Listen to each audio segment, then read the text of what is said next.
Arkadaşlar, yeni bir ürün videosuyla tekrar beraberiz. Biliyorsunuz ki devamlı kullanmış olduğumuz bazı el dedektörleri var. Videolarımızda da görülmüş olduğu gibi. Şimdi arkadaşlar, biliyorsunuz ki piyasada üretilen el dedektörlerinin çoğu problemli ve her şey ötüyor. Topraklama yapmak bir ayrı sıkıntı. İşte ne bileyim böyle genelde elektrik olan bölgelerde çok parazit yapıyor ve doğru dürüst çalışmıyor. Biz de bunu çok dillendiriyorduk zaten videolarımızda, biliyorsunuz. Puanter sıkıntısı, yeni ambalajında alıyoruz. 15-20 bin civarı bir ödeme yapıyoruz. Ve hala puanterlerde, yani el dedektörlerinde sıkıntı var. O yüzden bizi bir firma duymuş ve yeni bir cihazla piyasada biz de bir sipariş verdik. Grüntek'in, görmüş olduğunuz gibi Grüntek firmasının, şöyle de göstereyim. Grüntek firmasının low pointeri, yani el dedektörü, çok böyle söylenenlere göre, tabi incelemelerimize de göre, şöyle söyleyeyim, bayağı kendilerine güveniyorlar ve bayağı iddialılar bu konuda. O yüzden biz de bir sipariş verdik. Yaklaşık siparişimiz 3 gün içerisinde elimize ulaştı. 2 yıl garantili, faturalı bir şekilde. Daha açmadım, yani videoda açayım diye. Sizlerin gözü önünde açmak istedim. Şu arada görmüş olduğunuz gibi bir bandrol var. Şurada da bir bandrol var. Burada şöyle bir açalım. Yani nasıl açalım bilmiyorum ama şöyle bandrolu bir kaldıralım arkadaşlar. Çünkü bu puanteri yapan firma, Grüntek firması, biliyorsunuz ki güzel cihazlar üretiyor. Kullanmış olduğumuz GR4 olsun, GR3 olsun, A2 olsun, bunları bu firma üretiyor arkadaşlar. Ve bayağı sağlıklı cihazlar üretiyor. Biliyorsunuz ki, şöyle de konuşayım, genelde dünya genellemesine göre söyleyeyim, bu firmanın cihazları çok kullanılıyor yani. Biz kullanmıyoruz, onu da belirteyim. Şöyle kutuyu açtığımız zaman kutunun içerisinde bizi neler karşılıyor? Önce onlara bir bakalım arkadaşlar. Görmüş olduğunuz gibi yine Grüntek kendi markasına ait olan bir bel taşıma aleti. Bunu kemerin içerisine böyle takıyorsunuz. Bu şekilde. Bunu biliyorsunuz, bu şekilde kemer olarak takıyorsunuz. Ve belinizde taşımak için güzel düşünülmüş bir aparat diyebiliriz. Başka neler var? Şöyle bakalım içerisinde. Şöyle yine bir her el dedektöründe çıkan, yine bunu belinize takıp yani bu şekilde düşmesin gibi kullanabileceğiniz bir aparat daha var. Şimdi burada bir tane su için, yani bu cihaz 8 metre suya dayanıklı olduğu için 8 metreye kadar da bildiğim kadarıyla suya dayanıklı. Onun için bu kapağı şöyle açalım, gösterelim hatta. Bu şekilde içerisinde contası da var. Gördüğünüz gibi şöyle bakın, contası da var. Bu şekilde ne yapıyoruz? Suyu da kullanacaksak, suyun içinde kullanacaksak bu kapağı söküyoruz. Şöyle bu kapağı takıyoruz. Ve suyun içerisinde rahat bir şekilde kullanabiliyoruz. Gördüğünüz gibi. Bu su için kapalı bir kapak. Bu da normal arazide kullanabilmemiz için, yine sesi de rahat bir şekilde duyabilmemiz için kullanılan bir kapak. Şimdi oralara geleceğiz arkadaşlar. Başka neler çıkıyor içerisinden? 3 parça oldu. Yine yedek contalar ve arka tozluk için, yani şu kapağın arkasındaki toz girmesin diye şu beyaz aparatın aynısının bir tane de yedeğini koymuşlar ve içerisinde bulunan contaların yedekleri burada mevcut. Ve yine bir tane ön koruma başlığı, 2 tane var. Bir tanesi üstünde geliyor bu şekilde. Bir tanesi de yedek olarak yine kutunun içerisinde çıkıyor. Ve bir tanesi de yine Type-B doldurma kablosu arkadaşlar. Biliyorsunuz zaten bu hepsinde çıkıyor bildiğim kadarıyla. Ama yine bayağı zengin yani kutuya baktığımız zaman bakın. 1, 2, 3, 4, 5, 6 tane parça yani. Şimdi burada neler varmış? Burada yine şöyle gösterelim. Garanti belgesi. Garanti belgesi var içerisinde yine. Burada da kullanım kılavuzları arkadaşlar. Bir İngilizce, bir de Türkçe, Arapça, İspanyolca, farklı dillerce kullanım kılavuzları var. Şöyle gösterelim. Ve bir tane de yine böyle pratik bir şekilde her tarafta kullanabileceğiniz şekilde bir kutu yani. Bunu da yanınızda taşıyabilirsiniz. Hani böyle bazı arkadaşlar bizim gibi arazide değil de yani böyle farklı amaçlarda kullananlar var. Mesela kablo arayanlar var, ne bileyim. Farklı farklı yerde kullanan insan arkadaşlarımız çok. Biz define aramakta kullanıyoruz. Başkası kablo arıyor. Diğer başkası ne bileyim insan vücudunda platin arıyor. Bir sürü şeyleri var arkadaşlar bunların. Şimdi kutunun içerisinden çıkan malzemeler gerçekten bence güzel. Şöyle arkasında da yine doldurma yeri var. Burada bir tane su için kullanılıyor büyük ihtimal. Ya da resetleme için de olabilir. Resetleme tuşu mevcut. Doldurma yeri de mevcut. Bu şekilde kapağını kapatıyoruz.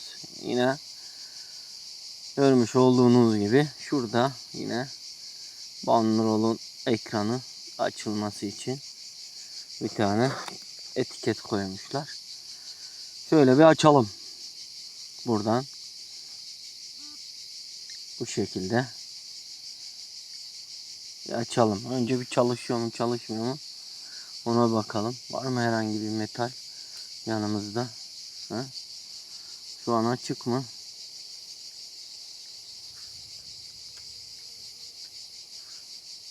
Ses niye gelmiyor? Şu an. Evet. Şu metali versene yanındaki. Ha. Şöyle.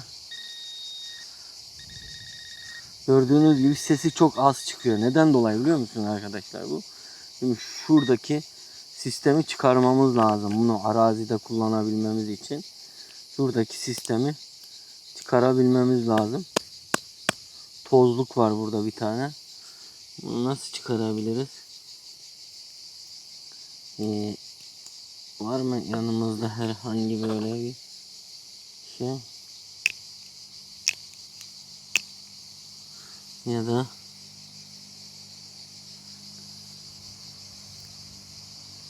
neymiş o zaman? Şey lazım, böyle sert bir şey lazım çıkarabilmemiz için.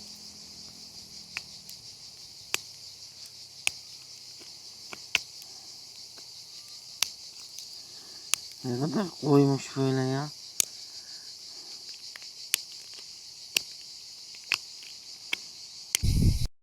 Şimdi burada bir tozluk koymuşlar arkadaşlar. Gördüğünüz gibi şöyle bir aparat. Bunu tozluk olarak kullanabilirsiniz. İsterseniz atabilirsiniz arkadaşlar. O size kalmış. Yine de ben kutunun içerisine koydum. Bu arkadaki tuş da suya dayanıklı olabilmesi için basıyorsunuz ve basınca dayanıklı olmuş oluyor. 20 metre 30 metre derinliklere doğru inebilirsiniz. Onu da tekrar hatırlatmış olayım. Bazı panterlerde reset için oluyor ama bunda suya dayanıklılık içinmiş. Onu da söyleyelim. Şimdi tekrar bir açalım. Evet, şimdi bakın. Ses normale bindi bakın. Görüyor musunuz? Sesi ne kadar yüksek bir şekilde çıkmaya başladı. Ve buradan M tuşuna bastığınız zaman direkt titreşimi alır arkadaşlar. Ses gider. Bakın şimdi M'ye basıyorum. Şu an titreşimde. Gördüğünüz gibi. Ama burada da yine ekranda da şeyler yanıyor bakın. Gördünüz mü? Şimdi sesi açıyorum tekrar. Bakın.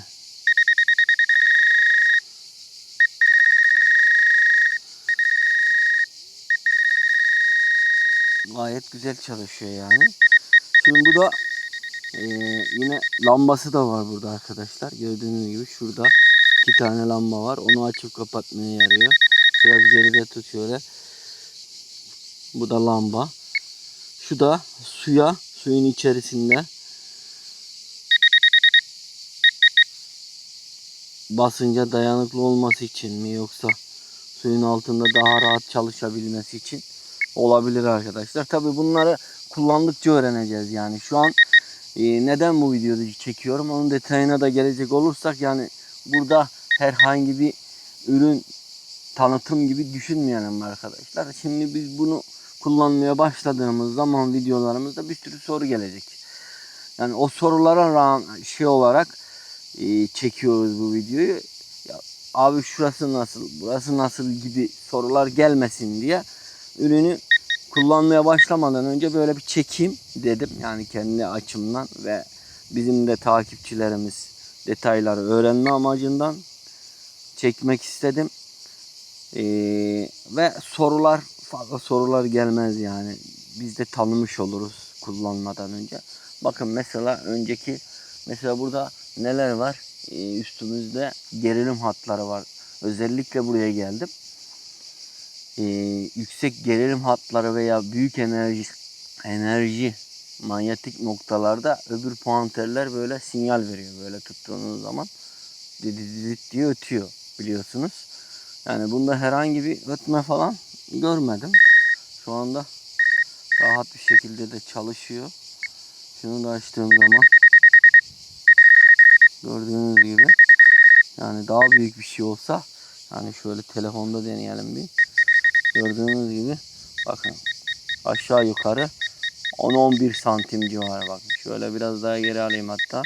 Şu an 14-15 santim, 20 santime yakın bir mesafe var yani. Gördüğünüz gibi. Yani şu bir kapak, çok ince bir kapak, bunları biliyorsunuz. 1 milim bile yok yani. Bakın onu bile yaklaşık 6-7 santimden algılıyor yani. Rahat bir şekilde. Tabi bu malzeme büyüdükçe daha derinlik de bu şekilde daha artacak yani. Normal bir el dedektörü için zaten minimum derinlik 20 santimi görebilen bir el dedektörü gerçekten başarılı bir dedektör. Ama şöyle de bir sıkıntımız var arkadaşlar. 20-21 santimi görüyor ama başarı orada bitmiş olmuyor. Çünkü aynı zamanda minerali de görmemesi lazım. Yani bu elimde bu görmüş olduğunuz puanter 35-40 metrelere kadar suyun altında basınca dayanıklı, yani basınca karşı dayanabilirken aynı zamanda toprak yüzeyde de mineralleri görmüyor yani. Ona göre tasarlanmış bir el dedektörü bu puanter. İnşallah bunu kullandığımız zaman herhangi bir sıkıntı olur mu?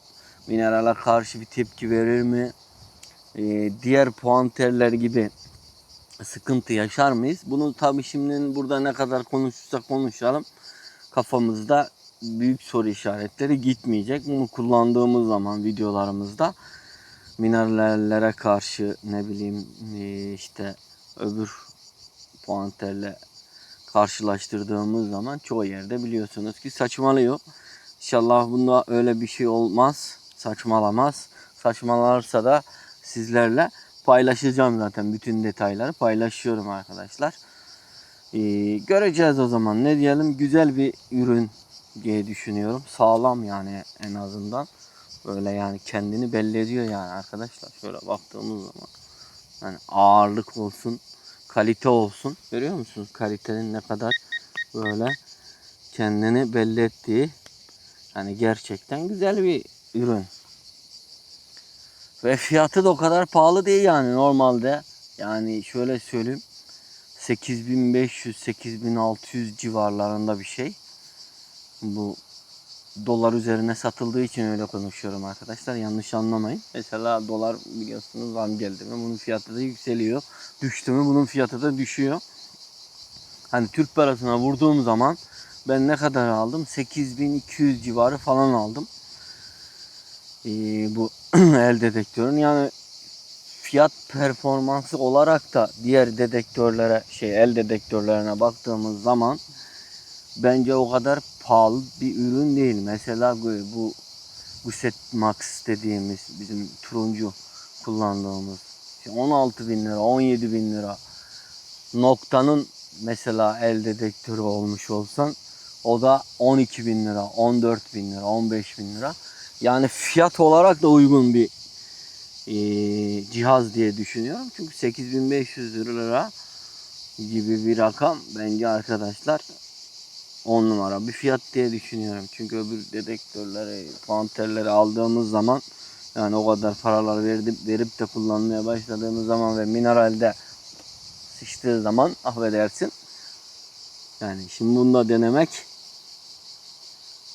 görmek istiyoruz. Evet arkadaşlar, ürün bu şekilde anlattığım gibi. İnşallah detaylı bir şekilde anlatabilmiştirim. Yani böyle kullanım şey de çok güzel. Bakın arkadaşlar şu lastik olayı var ya çok kalın. Yani bunu kayaya, toprağa nereye sürterseniz sürtün. Hani bir zarar gelmez diye düşünüyorum. Şöyle mesela istediğiniz gibi arayabilirsiniz. Bakın mesela şu arada görüyor musun? Yani şu kadar bir metal. Hani şu kadar bir metali düşünün. Böyle. Bakın. Hassasiyet.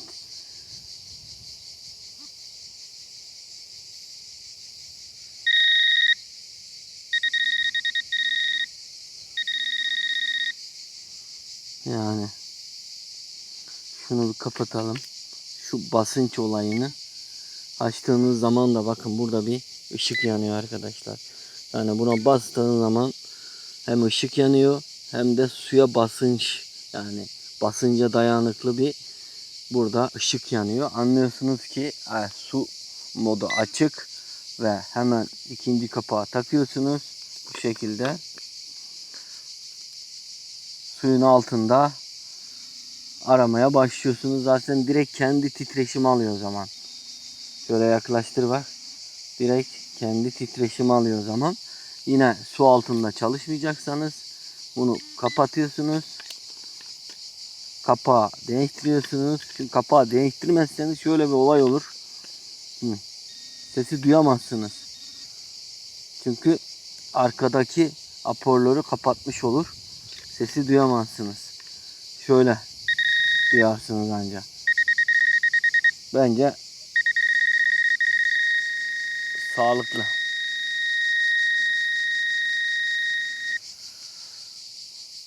Göreceğiz arkadaşlar. Tartışacağız, kullanacağız, bağıracağız, vuracağız, yere vuracağız böyle.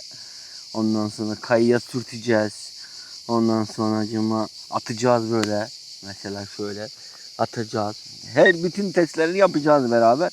Mesela şöyle şu boydan bakın şuradan attığımı düşünün şöyle. Elim görünüyor değil mi? Şöyle attığımı düşünün. Mesela hemen bozulacak mı? Veya daha hızlı şöyle vurduğumuzu düşünelim. Mesela daha hızlı. Görüyor musun? Bakalım. Çalışıyor. Bakın.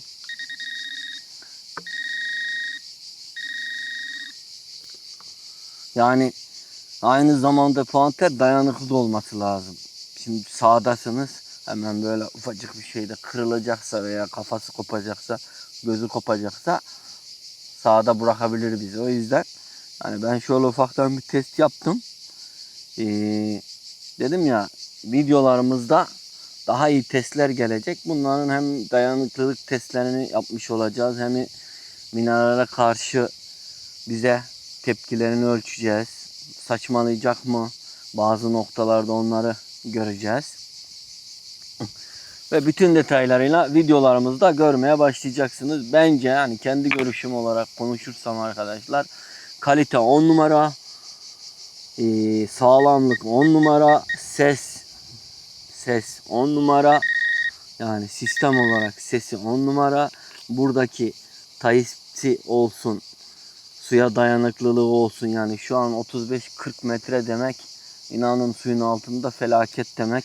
30-40 metreye dayanabilen bir puanter bence gerçekten başarılı bir puanterdir diye düşünüyorum. Ben suya fazla dalmıyorum ama suya dalan arkadaşlarımız illaki bunu deneyecek ve onlar da kendi yorumlarını